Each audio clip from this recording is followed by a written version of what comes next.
নমস্কার প্রিয় ছাত্রছাত্রীরা, welcome back to another video of unit study 2.0। আছে ক্লাস 11 সেমিস্টার 2 এর আজব শহর কলকাতার বিষয় সংক্ষেপটা বলবো।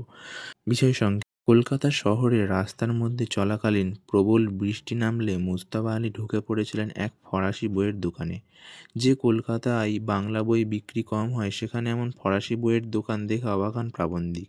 তিনি ভাবলেন দোকানটি হয়তো নামেই ফরাসি বইয়ের, কিন্তু ভেতরে হয়তো বাংলা বইয়ের জনপ্রিয় সম্ভারে পূর্ণ।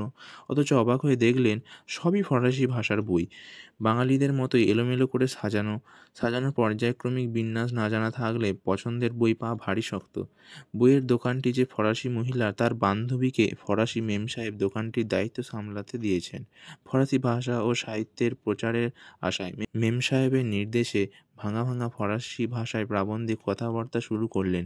চেনা সাহসের মধ্যে তিনি কলকাতায় বসে ফরাসি ভাষায় কোনো মতে ভাব বিনিময় চলল। সুদূর ফ্রান্স থেকে তিনি এদেশে এসেছেন বান্ধবীর দোকানে বসে ফরাসি ভাষা এবং সাহিত্যের প্রচার করবেন বলে। হাজারো বাধা পেরিয়ে প্রাবন্ধিক তার ফরাসি ভাষার বাক্যালাপ শুরু করে দিলেন। সেই হোঁচট খাওয়ার ফরাসি ভাষা শুনে মেমসাহেব খুব আপ্লুত হয়ে পড়লেন।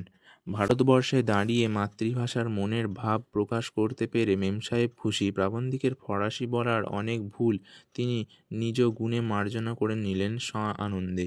ইতিমধ্যে এক বাঙালি তরুণ এলেন ফরাসি ভাষার কমার্শিয়াল আর্টের বই সন্ধান করতে। এই ধরনের বই যে বাঙালি খুঁজছে তাতে খুশি হলেন প্রাবন্ধিক। এরপর হিটলারের চরিত্র কেন্দ্রিক একটা বই, ফরাসিদের হিটলার প্রতি মানসিকতার সন্ধান পেলেন প্রাবন্ধিক। সেই বইটির পরিচয় লেখার আগেই কাকের ডাক জানিয়ে দিল সকাল হয়ে গিয়েছে। সৈয়দ মুজতবা আলী তার আজব শহর কলকাতাটা এভাবেই শেষ করলো। ভিডিওটা ভালো লাগলে ভিডিওটা অবশ্যই লাইক করবে, চ্যানেলটি নতুন চ্যানেলটা সাবস্ক্রাইব করে দেবো। আজকের মতো এই পর্যন্ত। Thank you.